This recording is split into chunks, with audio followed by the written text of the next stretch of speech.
Om Shri Gurubhyo Namaha Harihi Om Sadashiva Samarambham Shankaracharya Madhyamam Asmadacharya Paryantam Vande Guru Paramparam Sadguru Charanarvindabhyam Namaha.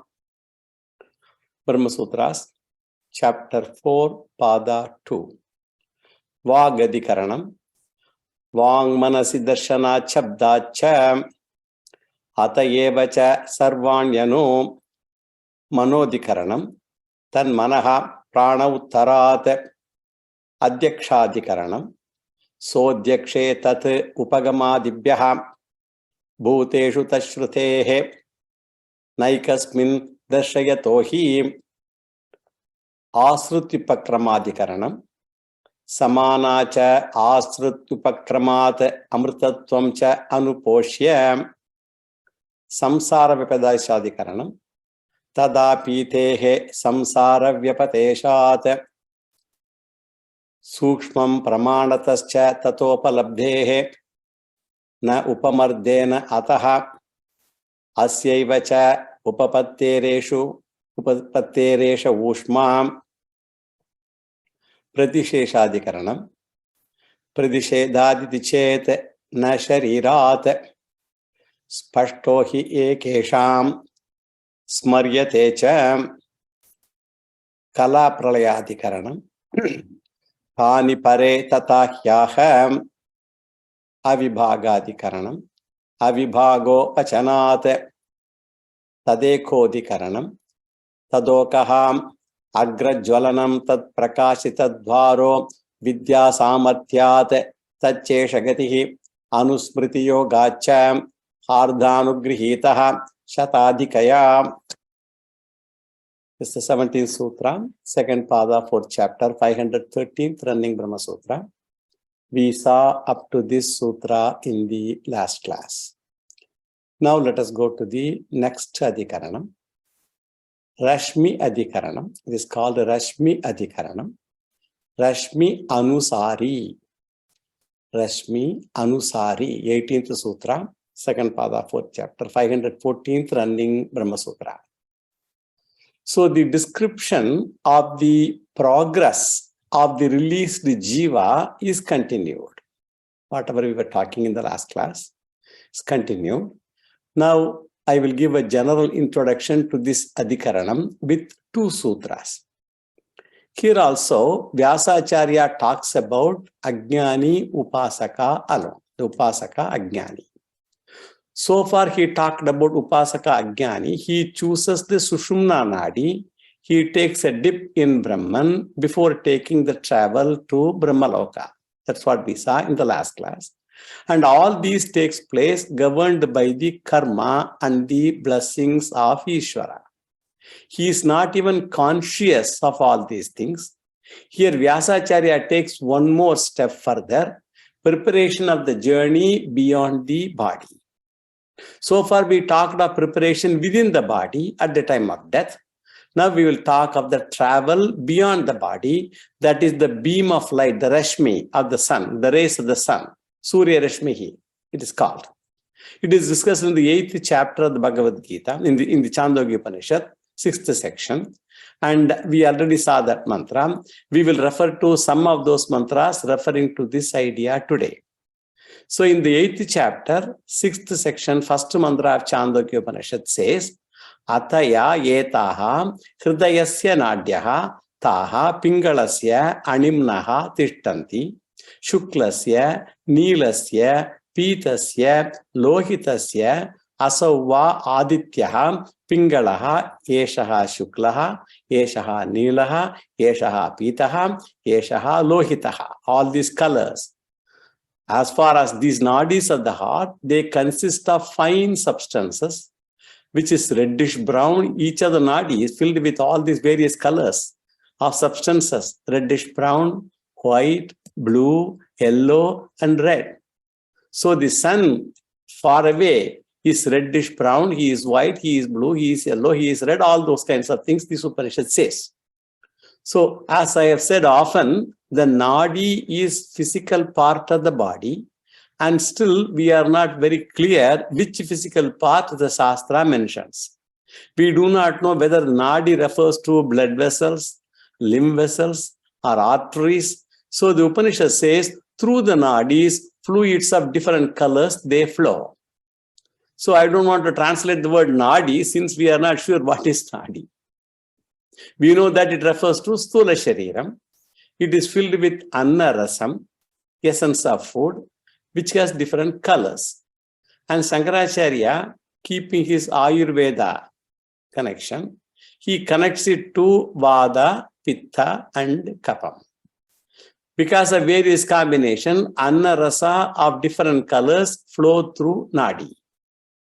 The Upanishad connects the different colors of the nadi, the colors of fluids within the nadi, to the colors of Surya Rashmi. The sunlight has got 7 colors, and therefore Shastra says these 7 colors are there in the nadis. They connect to the Surya Bimbaha, and therefore the Upanishad says Surya Rashmi is like a long road, highway. And the Chandogya Upanishad mantra in the 8th chapter, 6th section, 2nd mantra says, Tadyatha Mahapatha Atatam Ubhau Gramau Gachati Imancha. It connects 2 destinations like highway. Kridayam is one part, Surya Bimbam is another part. And through this only, the Upasaka goes to Brahmaloka. This is what the Upanishad says. And Vyasacharya is now interested in analyzing the Upasaka's journey through Surya Rashmi, starting from Hridaya Nadi and connecting to Surya Bimba. I hope you are and with me with the picture. So, and again in Chandogya Upanishad, 8th section, 6th chapter, 5th mantra says, Atha yatra etat asma sharirat utkramati Atha etaihi eva rashmibihi urdhvam akramate saha omitivaha udva miyate sayavat shipyet manaha tavat adityam gacchati etadvai kalu lokadvaram vidusham prapadanam nirodha avidusham. These mantras all I have discussed in a lot of detail during those discussions. I will give only the summary of the mantra, the meaning. When a person leaves the body, he goes upward. He means the body, the jiva, go with all the bundle. Goes upward with the help of these rays, Surya Rashmi. And if the person dies while meditating on Om Pranava, his going up is assured. Otherwise, it is not. So in the amount of time it takes his mind to move from one thought to another, he can reach the realm of the sun. That is the analogy here. He can reach the realm of the sun, just the time it would take from one thought to another in the mind. The sun is the gateway to Brahmaloka. So those who know the meaning of Pranava and think of it at the time of death, enter Brahmaloka, but those who are ignorant of it have no chance of entering Brahmaloka. That is what this mantra says. So this reference is given in 8.6.5 of Chandogya Upanishad. And the same mantra, it is said that departure through Surya Rashmi takes place immediately after death. That means there is no time gap mentioned by the mantra. It goes through Surya Rashmi is one information, and it goes immediately is another information. So both we should be aware. It goes through Surya Rashmi, the sun rays, and it goes immediately. And what is the controversy in this adhikaranam? Because if it has, the sutra has come here, means there should be some controversy somewhere. So whether travel through Surya Rashmi is common to all upasakas or only to some upasakas is the controversy.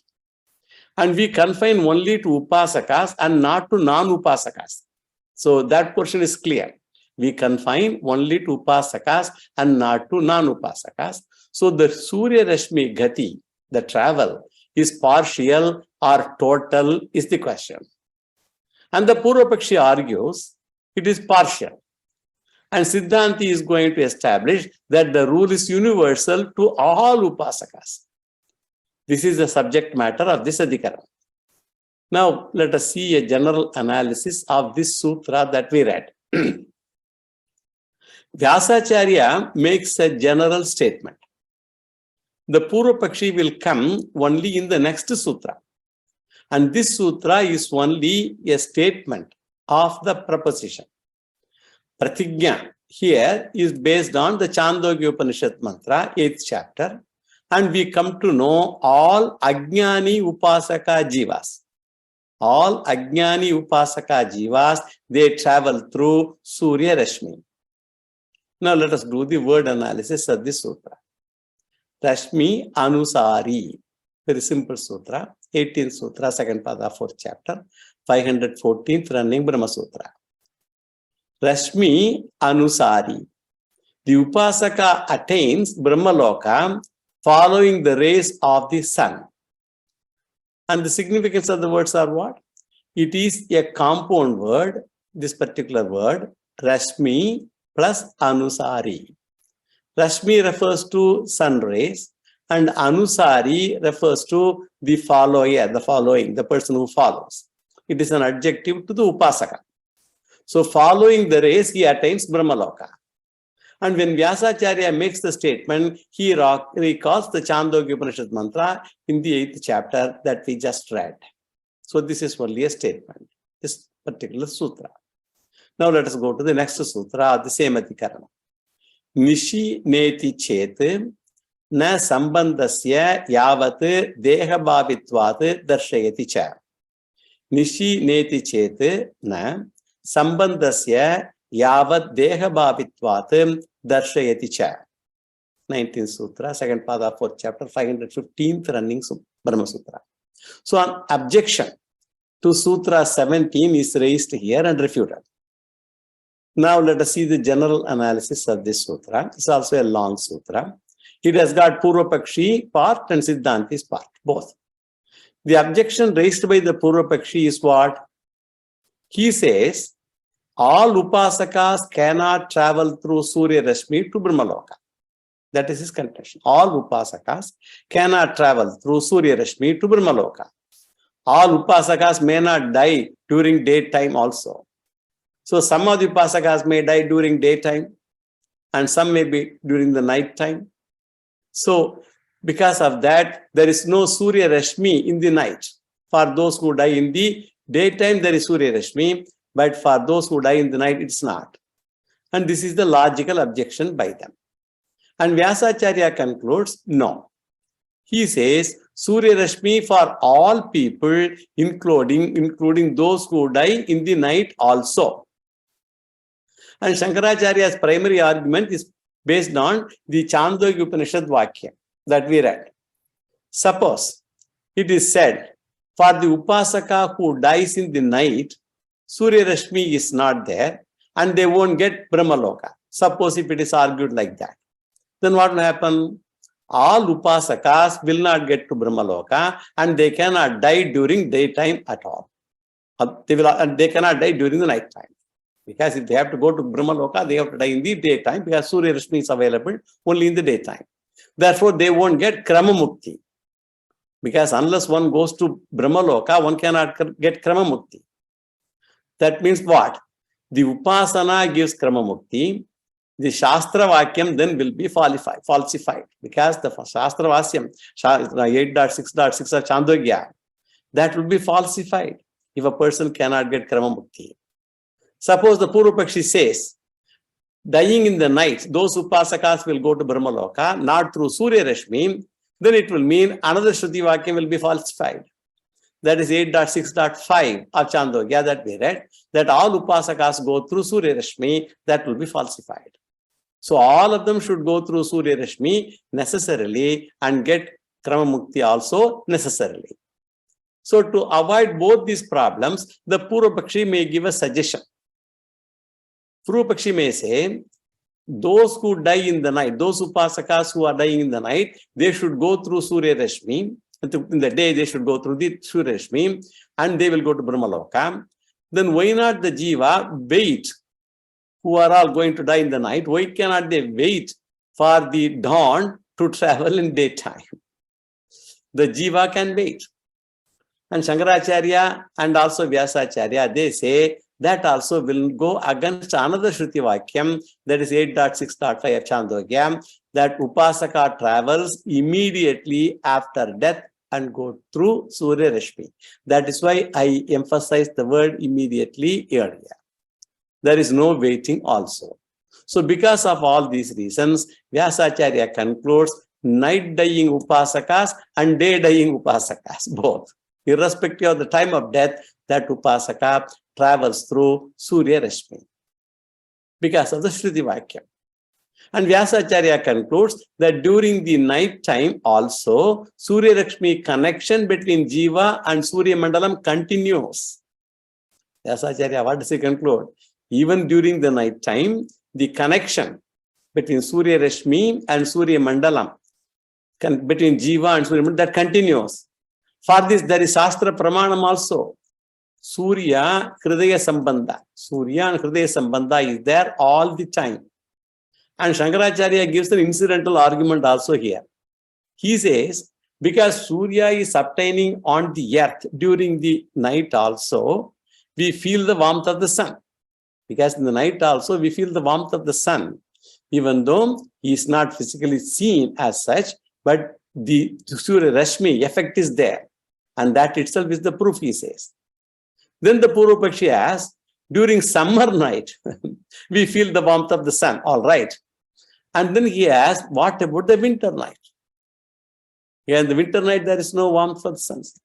And Shankaracharya says, sun's warmth is there in winter night also, but it is not felt due to the wintry night. Right? These are all arguments he gives. Sun's warmth is there in winter night also, but that's not felt by us due to the wintry night. So Surya Sambandha between Hridaya Nadi and Surya Rashmi is there all through the birth to death. Surya Rashmi may not be used by all the people, but in the case of Upasakas, it is used to go to Brahmaloka. Now let us do the word analysis of this sutra. Nishi neti chet na sambandhasya yavat deha bhavitvat darshayati cha. Na means the Upasaka does not follow the rays of the sun, Surya Rashmi. Nishi means in the night. Up to this is Purva Pakshi. Iti chet. If this is your contention, Purva Pakshi's contention, na. It is not so. Who says? Siddhanti says. Sambandhasya. Because connection between the nadi and the rays of the sun, they are there. Yavat deha bhavitvat. It exists as long as the body exists. That's sambandha. Cha darshayati. Shruti also declares this much. This is the running meaning. Now let us see the significance of the words. Nishi na, not in the night. And we have to understand the Upasaka dies in the night. In this case, he does not travel through the sun's rays. And the Purva Pakshi does not give reason because sun rays are not available in the night. Iti chet, if this is your argument, I cannot accept that argument, Siddhanti says. Why? Sambandhasya. Connection between Hridaya Nadi and Surya Rashmi, that relations exist. Yavat deha bhavitvat. The existence throughout the life. During the night also, our Hridaya Nadi has got Surya Rashmi connection. So the Pramanam is primarily Shastra Pramanam. We cannot verify all these things. These are all what Shastra says. So let us not exercise our brain to see how it will be connected at all. Scientists may not accept all this, but we take the Shastra Pramanam. Our argument is not based on any science or any logic. It is based on Shastra Pramanam only. Veda says so. Darshayati cha. Darshayati here, Shruti Darshanam. Shruti Vakyam reveals Nadi Rashmi Sambandha is there during the night also. Based on what mantra? 8th chapter, 6th section, 2nd mantra of Chandogya Upanishad that we just read. There is a highway connection between Hridaya and sun's rays, like a highway connecting two villages. That is what they say, two villages. That's a simile. Now we will go to the next Adhikarana. 11th Adhikaranam, Dakshinayana Adhikaranam, has two sutras. Ataschayanepi Dakshine, 20th sutra. second pada, fourth chapter, 516th running Brahma Sutra. This sutra is a corollary drawn from the previous sutra. Now let us see the general analysis of this sutra. This is the 11th and final adhikaranam of second pada. This is the extension of the previous topic.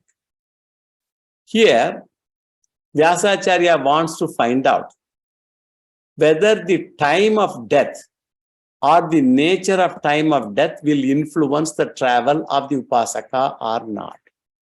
That is his contention. He is trying to analyze. There is a wide assumption in the Vedic circles that there is auspicious time of death and inauspicious time of death. People always talk, oh, he died in the night, died in the day, this, that, and all that. Some time is considered auspicious and some other time is considered inauspicious, the time of death. And the controversy is, upasaka, the Rashmi travel, is affected by Marana Kalam or not. Because if he dies in the night, there is no Surya Rashmi. So the Marana Kalam will determine his travel. And the Purupakshi will say, yes, it will be affected. Siddhanti will say, no. And any time, Siddhanti will say, one person can die. All time is Punya Kalam for Upasaka only. All the time is Punya Kala only. So the Jiva travels from heart, from the Hridayam, up to the periphery of the body, internally. And there it goes through the sun rays. And this is based on the Chandogya Vakyam that we just read. So there is an internal travel from the Hridayam up to the periphery of the body, and from the periphery of the body up to Surya Mandala. It connects the Hridaya Nadi and Surya Loka. Therefore, through the Surya's rays, Rashmi, the Upasakas go to Brahma Loka, and then they have to get Krama Mukti from there. They have to gain Jnanam and all that. And why Brahma Loka and Krama Mukti is considered better? Because Brahma Loka, everything is very conducive to gain Jnana. So that way it is conducive. The conducive nature of that living there will enable, and it's also a long time. So a person can do enormous mental exercise in terms of understanding the Tattvam. So one may be able to get Krama Mukti from there. So the connection between the Hridaya Nadi and Surya rays, the rays of the Surya, is permanent. And they exist from birth to death. It is available during daytime as also in the night. This is all according to the Upanishads. Therefore, whether the Upasaka dies in daytime or nighttime, the Upasaka can travel through the Surya Rashmi. He need not wait for sunlight to come. And our conclusion is what? That Jiva instantaneously travels through the sun rays in the night also. Jiva instantaneously travels through the sun rays in the night also. And the Upasaka departure, the departure of the Upasaka and the travel is definite irrespective of time of death. And as we said, in the Shastra, certain times of death have been said to be inauspicious and some other times are considered auspicious. For example, daytime, Shukla Paksha, Uttarayana, they are all supposed to be auspicious. If a person dies during the daytime, during Shukla Paksha and Uttarayana Kala, supposed to be auspicious. Viparitam is the opposite of each one. For example, instead of daytime, if a person dies in the night, instead of Shukla Paksham dies in the Krishna Paksha, instead of Uttarayanam during Dakshinayana, if a person dies, it is considered inauspicious. Therefore, the doubt will come, if the Upasaka dies during inauspicious time, he said Upasaka goes to Brahmaloka. So if he dies during inauspicious time, will have journey and Krama Mukti or not? And Upurupakshi says, if the time is inauspicious, he will not go to Brahmaloka.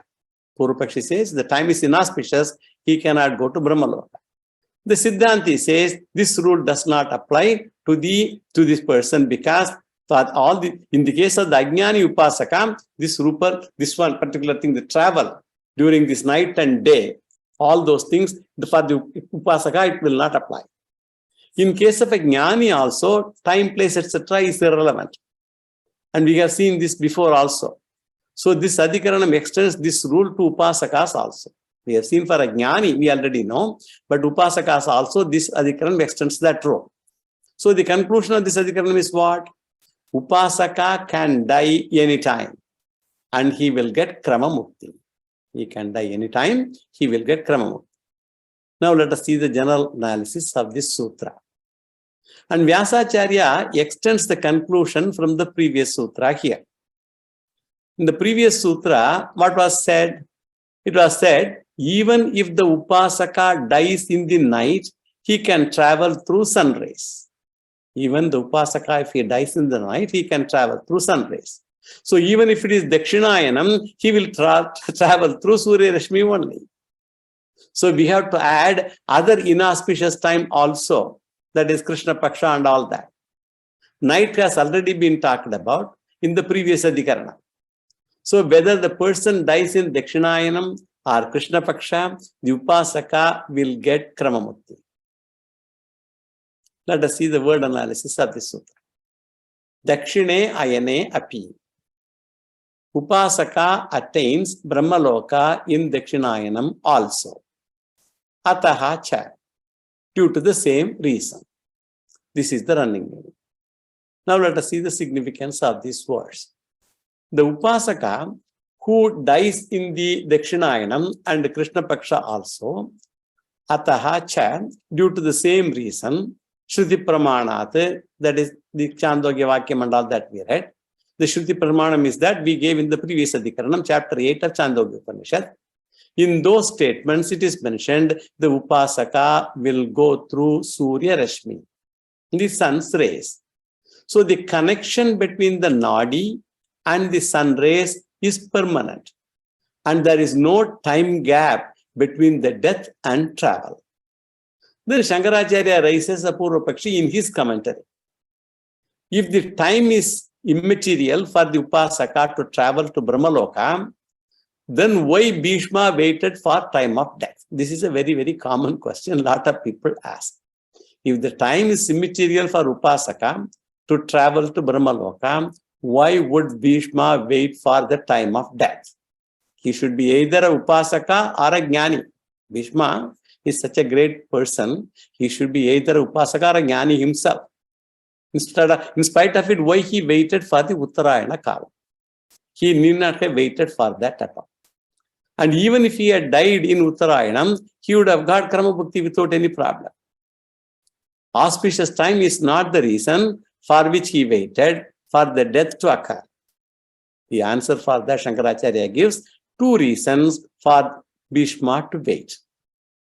For other Ajnanis, time of death is relevant and valid. Therefore, to respect, for the sake of other people, Bhishmacharya waited for death. Because for Bhishmacharya himself, it is not relevant. He can die anytime. For other Ajnanis, time of death is relevant and valid. Therefore, to respect for the sake of other people, Bhishmacharya waited for death, for that time. He rejected the throne and decided to remain as a brahmachari. This history is like that. And his father gave the special power to die anytime he chose. And he made that big vow, all that thing, Satyavati, marriage, and she made him to make a vow that he will not get married, not get children, all that thing. And that varam has to be validated and respected because his father gave him a boon. And in that boon, he is called Ichha Marani, a person who can die according to his will, according to his desire. He can choose when he has to die, but he can choose when he can die. And that varam has to be validated and respected. So in order to respect the varam, he waited for the right time to die. So he said, he is figuratively saying, yes, I can die anytime. My father has given me this particular varam. So now I am going to wait for this time to die. Therefore, to respect his father's boon and to glorify his father, he waited for Uttarayanam. That is the kind of answer Shankaracharya tries to put forth. Incidentally, he could teach Dharmaputra on the bed of arrows. He taught Dharma, all kinds of questions, answers, and all that thing. Entire Vishnu Sahasranamam he gave to the world. All those things happened when Bhishmacharya was lying on the bed of arrows in the battlefield. So his waiting has nothing to do with auspicious or inauspicious time of death. So with this is a confusion a lot of people may have. So Shankaracharya cares to answer that confusion also. So with this, the 20th Sutra is also over. Now let us go to the final Sutra. Yoginaha prati cha smaryate smarte cha ete. Yoginaha prati cha smaryate smarte cha ete. 21st Sutra, second pada, 4th chapter, 517th running Brahma Sutra. And in this Sutra, Vyasacharya answers another objection that may be perhaps raised. And this objection is based on a Gita shloka in the 8th chapter, 23rd shloka, where Krishna very clearly says, Yatra kale tu anavrityam avrityam cha eva yoginaha prayatha yanti tam kalam vakshyami bharadarshapa. He says, I shall now describe, vakshyami, to you the different paths of passing away from this world. What are the best of Bharatas? He addressed, one of which leads to the liberation, mukti, and the other leads to rebirth. So these are the two paths, and I will tell everything about both. He says there are two times of death, auspicious times and inauspicious times. Superior time of death is the time which takes a person to Brahmaloka, and then he may be able to gain Krama Mukti from there. And the inferior time is that time which takes people, karmis, to Sargaloka, which is the world of return. Krishna has made time division as superior and inferior. How do you account for the statement of the Gita then? This is the contention of the Purvapakshi. And we have got two answers for this. One is superior answer, the real answer, and another is temporary answer. Real answer is what? That will be given later in the next pada. So we have to wait till that time. But I will just tell you now itself. So in this sutra, the provisional answer is given. The real answer is, we say in that particular shloka, in the particular Gita shloka, the word kala does not refer to time at all. Yatra kale, that kala, that word kala, does not refer to time at all. The word kala refers to kala devata upalakshita shukla gati. That is how he says. Kala devata upalakshita shukla gati or devayana marga. I already mentioned to you Devayana, that kind of marga, shukla gati and all that. Do not take the vachyartha in the shloka. That is what he says. And there we have to take the lakshyartha. And how do you arrive at this meaning? But that actually in the Gita class we have explained actually. First reason is Krishna himself explains this shloka in the next two shlokas, 24 and 25 of Bhagavad Gita. And those shlokas are what? Agnir Jyotiraha Shuklaha Shanmasa Uttarayanam Tatra Prayata Gachanti Brahma Brahma Vidojanaha. This is the 24th shloka of the same chapter, 8th chapter. Dhumo Ratristata Krishnaha Shanmasa Dakshinayanam Tatra Chandramasam Jyotihi Yogi Prapya Nivartate. This is the 25th shloka. Fire, Agnihi, Jyotihi, light, day, ahaha, the bright half of the month, the Sukla Paksham, the 6 months of the northern path of the sun, the Ayanams, so Uttarayanam. Then going forth, the people who know the absolute, go to the absolute. The one who knows Brahman goes to Brahman. Followed, and the other people followed Dhumaha means smoke. Dhumaha, night time, Ratrihi, Tatha, all that thing is dark half of the fortnight, and also Dakshinayanam. If a person goes by all that, going forth, that yogi obtains the lunar light and he returns. He has to come back. So Surya Rashmi Dwara, the person goes to Brahmaloka, can get Kramamuti, does not come back. Other persons will go through the other paths and then he has to return. So this is how this is figuratively said now, but we have discussed in detail at that time. So he explains superior time and inferior time. And if Krishna talks about inferior and superior time, then he would have given list of timings that come under each category. These are all superior, in the Panchangam they put, these are all auspicious, muhurta, the days are the good muhurtam, all that they put the list. So he would have given a list. When you read the 24th shloka, the time is given. Therefore, it appears it is list of time only that comes under superior time. So he's giving all what are the timings. If that shloka gives the list of superior time, then what about the two words Agni and Jyotihi? Agnihi, Jyotihi, Ahaha is fine daytime. Shuklaha, Shuklapaksham, Shanmasa, Uttarayanam, they relate to time.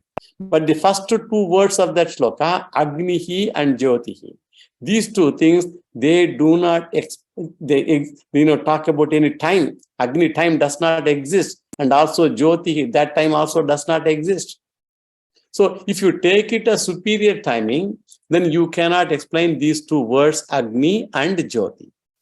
So the words refer to Devata only, Agni Devata. So it refers to Uttarayana and Dakshinayana Devata, because there is no Agni Kala or Jyoti Kala. And same is the case with Shloka 25 also. The word Dhumaha, you cannot explain since there is no Dhuma Kalam. There is no Dhuma, smoke time. So Dhuma means smoke.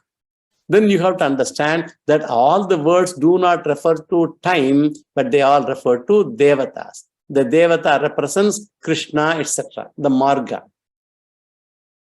Devayana Marga and this Marga. And Kala should not be taken as time in this context.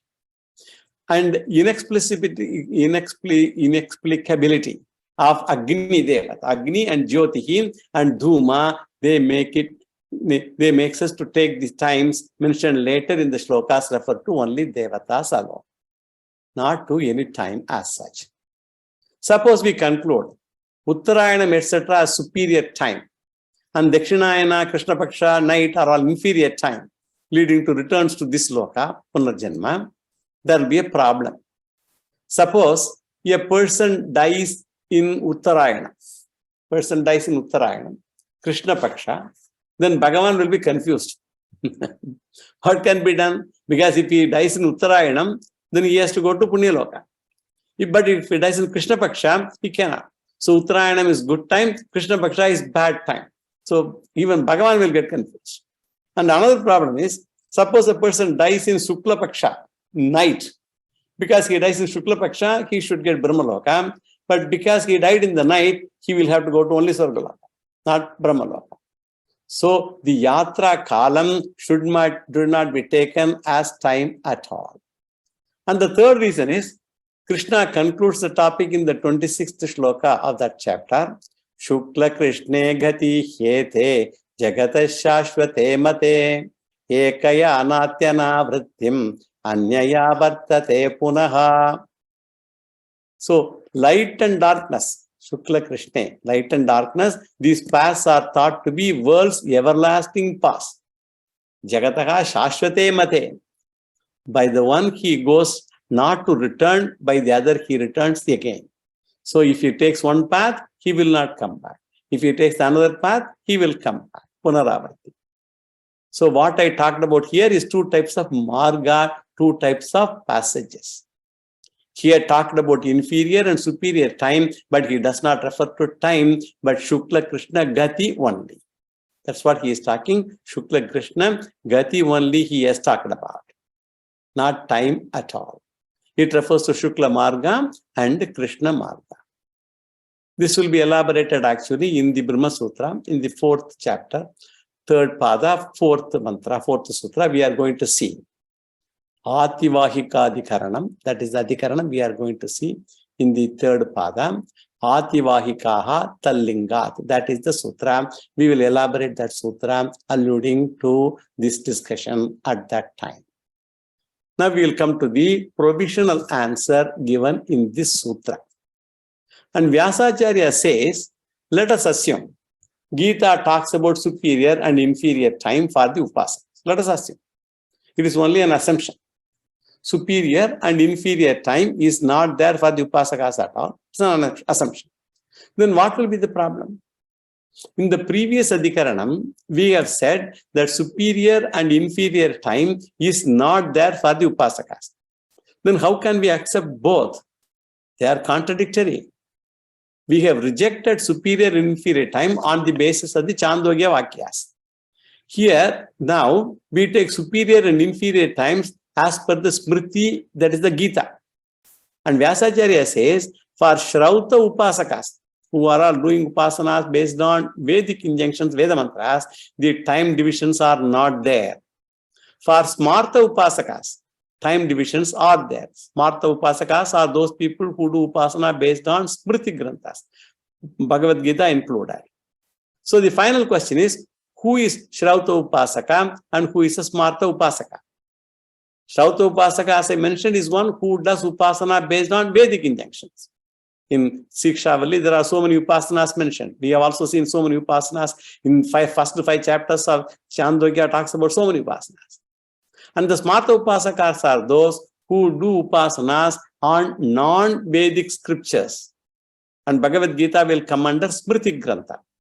For Smarta Upasakas, the time will become important. For Smarta Upasakas.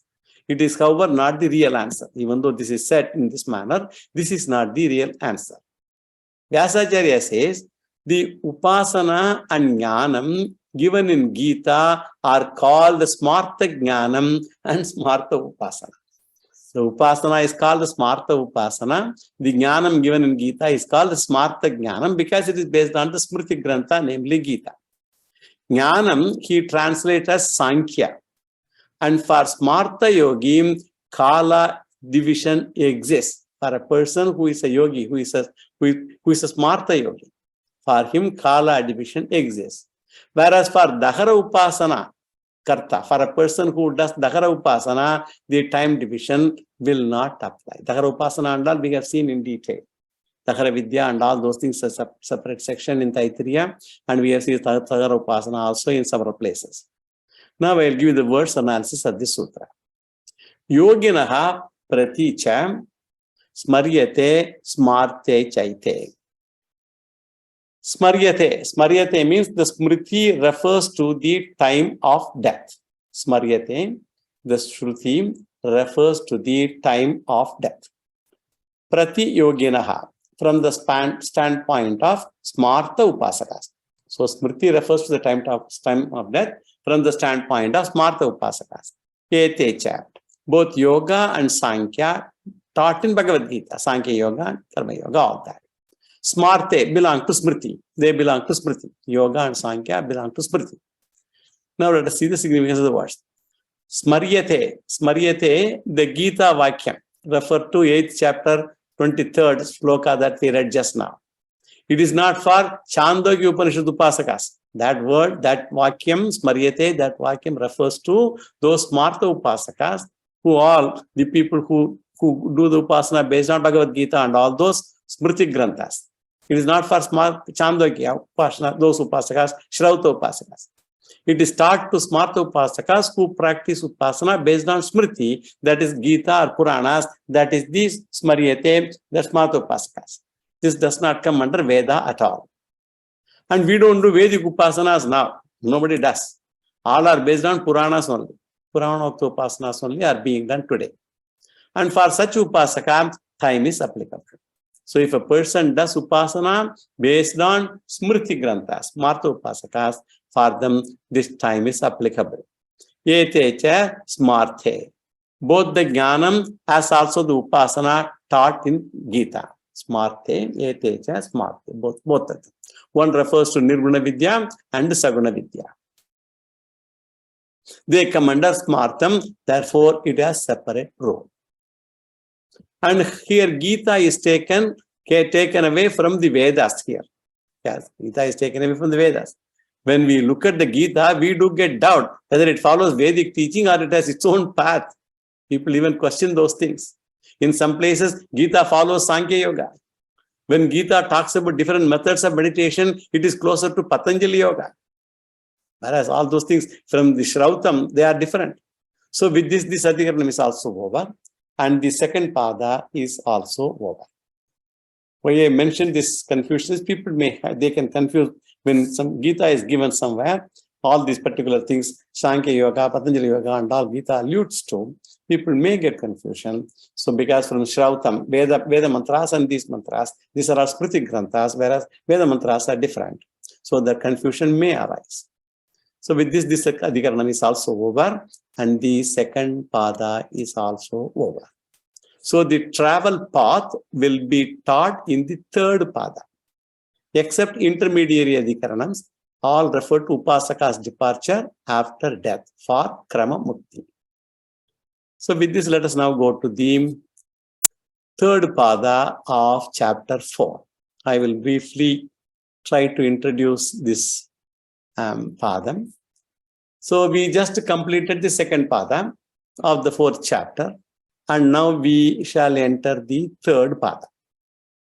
And this pada consists of the palam of this vidya. And the vidya in here can be either saguna upasana as well as nirguna jnanam. And the palam also can be upasana palam or jnana palam.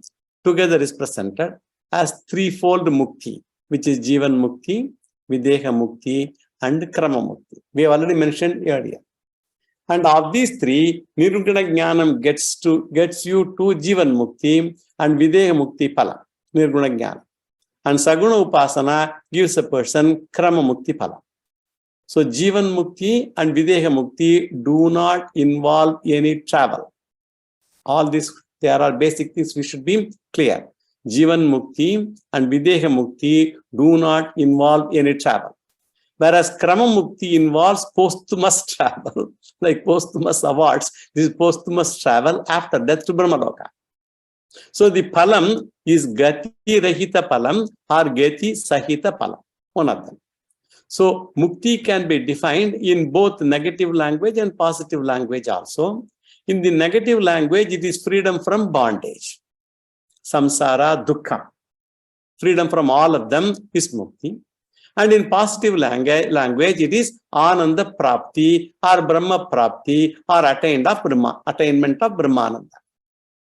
So keeping the various topics in the mind, Vyasacharya has classified the fourth chapter into 4 padas. And there I had pointed out, first pada focused on bandha nivriti. Introduction to the fourth chapter when I gave, I mentioned all this. The first pada focused on bandha nivriti aspect, especially bonds of karma, and how sanchita karma is destroyed, how agami does not stick to the person, and prarabdha karma has to be exhausted, all that we saw. And the fourth pada concentrates on Brahma Prapti. These are all first pada. And fourth pada talks about Brahma Prapti, positive aspects of moksha. Thus the first and the fourth are complementary, dukkha nivritti and ananda prapti. So in between the second and third padas are there. They are complementary, dealing with krama mukti of saguna upasaka. All this I had mentioned in the introduction of the fourth chapter itself. So this krama mukti involves travel after death. Since krama mukti involves travel, it can be divided into 3 parts or portions. The first is the departure from the body for travel. This is there only for krama mukti, and it is not relevant to jivan mukti or videha mukti, I have already mentioned. Jivan muktas need not come out of the body. The krama mukti candidate will have to come out of the body, which is called utkranti. I mentioned the word utkranti when we quoted many of those shlokas. Body departure from the body, jiva's departure from the body. And the second is the journey part. Like any other journey, it is a job. Journey is a job. Getting out of the house is a job. So also the departure from the body is a job. So the second part is the actual gati or travel part. First is departure, second is the actual travel. And the third is Brahma Prapti. The destination is Brahma. And these 3 put together is called Krama Mukti. It's called Utkranti, Gati and Prapti. So the first part we had discussed in the second pada. We have completed second pada. We have elaborately discussed the departure part. What is left out is the Gati and Prapti. the travel and reaching part with regard to Kramamukti. And Vyasacharya will concentrate on Gati, the travel through a special part, which is called Shukla Gati or Devayana. It's also Devayana is another name for Shukla Gati. There are special names for the special path of the Upasaka. The travel of the Upasaka is through Shukla Gati or Devayana. And the second part is reaching the destination of Brahman or Sagunam Brahman or Hiranyagarbha Loka. It is not Nirgunam Brahman. Should be careful. The Upasaka is an Ajnani still. And he is not ready for Nirguna Jnanam. Nirguna Brahma Aikyam, he is not ready yet. This is the second topic. And Vyasacharya will use the expression Karya Brahma Prapti. And the third is the shortest pada in the Brahma Sutra. And this pada has only 16 sutras. Of them, first 4 adhikaranams, they deal with the Gati part or Shukla Marga Gamana. Then the last 2 adhikaranams, they deal with Karya Brahma Prapti or Hiranyagarbha Prapti. And this is the broad classification of the third pada. Just only to give you a perspective of the third pada.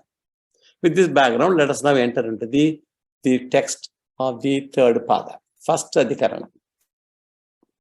This adhikaranam is called Archiradhyadhikaranam. Archiradina tad pratitehe. That is the sutra. Archiradina tad pratitehe. First sutra, third pada, fourth chapter, 518th running Brahma Sutra. It is a small adhikarana with only one sutra. Now let us see a brief introduction to this adhikarana. The subject matter of this adhikaranam is whether there is only one Shukla Marga leading to Brahmaloka or there are many Margas. The doubt comes because we have many Margas in this Loka. It may be possible and therefore the doubt can arise. And this controversy comes because of several Veda Vakyams themselves. The Veda Vakyams themselves are confusing. 3 Veda Vakyams we will take here. One is from the Chandogya Upanishad, 8th chapter, 6th section, 5th mantra.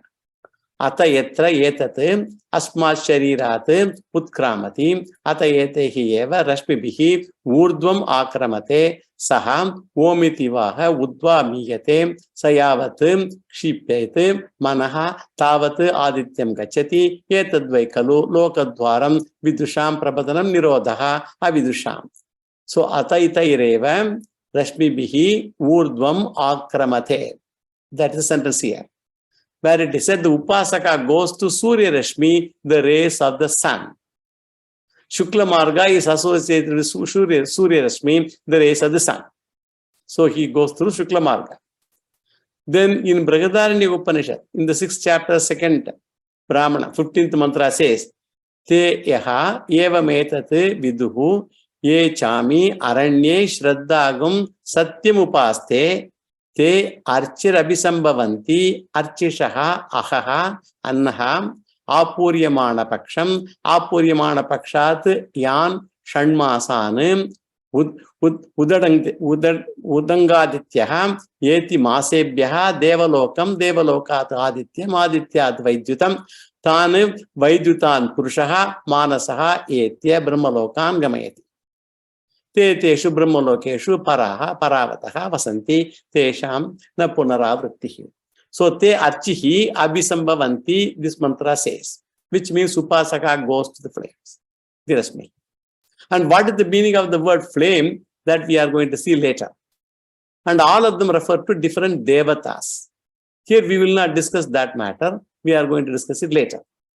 And also the Mundaka Upanishad also, first Mundaka, 2nd section, 11th mantra says, Tapaha Shraddhe Yehi Upavasantyaranye Shanta Vidvamsaha Vaikshacharyam Charantaha Suryadvarena Te Virajaha Prayanti Yatra Amritaha Saha Purushaha Him Avyayatma. So Te Virajaha Prayanti. Where Surya Bimbam is mentioned again. Each mantra refers to each path and the Purva Pakshi feels that they indicate different margas. That is a confusion for him. Thus, Archi should refer to Shukla Gati, Rashmi Bihi also must refer to another Shukla Gati, and Brihadaranyaka Upanishad mantra says Vayu agacchati yada vai purushaha asmat lokat praiti saham vayum agacchati. Vayu refers to another Shuklagati. So there are so many Shuklagatis. That is the conclusion of the Purvapakshi. Therefore, the question is whether Shuklagati is one or many. And our conclusion is Shuklagati is only one, and all these indicators are different stations connected to one route. Route is only one, but there are so many stations. They are different stations linked together, refer to one path. Each Veda mantra refers to one station or other as an implication of one Veda mantra which connects all the stations. So this we will study later also. These are all important concepts. We will study them later. So the method of indication is called Pratyabhijna, that method. By referring to one stage, Upanishad wants us to remember it is associated with one destination. And each one mentioned here is intermediary stations. That is how we should understand each mantra. So what is the order of the station will be our next question then. And Vyasacharya says that we will discuss in the next Adhikarana. So we are not going to discuss it now. Next Adhikarana we will. So here he wants to say only one Shuklagati is there. That is the conclusion. Don't think there are so many Shuklagatis. This is the general idea, the analysis of this Adhikarana. Let me see whether I can give you the general analysis sutra also. Maybe I will introduce that. General analysis of sutra. In this sutra, Vyasacharya says there is only one Shuklagati mentioned in the Shastra with several intermediary stages. And this Shuklagati with several intermediary stages are already well known in the 5th chapter, 10th section, first mantra of Chandogya Upanishad, where Panchagni Vidya is talked about. We already went through this portion earlier. And at the end of that Shuklagati, where most of the stages are connected, the stages mentioned there what in flame. First stage, the day is this, and the first stage, this day is the second stage, flame is the first stage, day is the second stage, Paksham is the third, Uttarayanam fourth, and Samvatsaram fifth, Aditya the sixth stage, all of them. So in the first fifth section, 5th chapter, 10th section, first mantra, Chandogya, Tadya Yittam Viduhu, Ye Cheme Ranye Shraddha Tapaha Ityupaste Te Archisham Abhisambhavanti. Archishaha Ahaha Annaha Apuryamana Pakshat Yan Shadangedi Shat Masam Sthan. So this mantra we just now read also. So Shuklagati is known as well-known Shukla Marga. And Vyasacharya uses the word pratitehe. So the pratitehe, since the full Shuklagati is mentioned in Chandogya mantra, in that Shuklagati, the first station is mentioned is Archihi. Archihi refers to the root. That is called Archiradi Marga. We are going to talk about it. This sutra deals with that. So the reason is presented as the first stage in the important Chandogya mantra. This Archiradi Marga is the first stage. Therefore, Vyasacharya says that there is only one Shuklagati is there, and any other mantra mentioning any other thing should not be taken as main Marga at all. There is no other route is the conclusion. And Shankaracharya gives some more arguments also in favor of his conclusion. He gives some more arguments also. Before going to that, I will give you the running meaning. Archiradina tad prathitehe. Archira means all upasakas travel by one Shuklagati only. Tad prathitehe. We say so because this is known from the Shruti statements. Now the significance of the words we will see. Archiradina is a technical word for Shuklagati. It means the root beginning with the first station of Archi. This Archiradina. So first station is Archi. This is one only. And then the Upasaka travels. Tad Pratitehe. The one Archiradi Marga connects all the stations, is well known from the Shruti. This connects all the intermediary stations. Now we have to see the other arguments that Shankaracharya gives. Maybe that we will do in the next class. Yo Vedadau Swara Prokto Vedante cha Pratishthitah Tasya Prakritilinasya Parasa Maheshwaraha Purnamada Purnamidam Purnat Purnamudachyate Purnasya Purnamadaya Purnameva Vasishyate. Om Shanti Shanti Shanti. Shri Gurubhyo Namaha. Harihi Om. Shri Krishna Arpanam.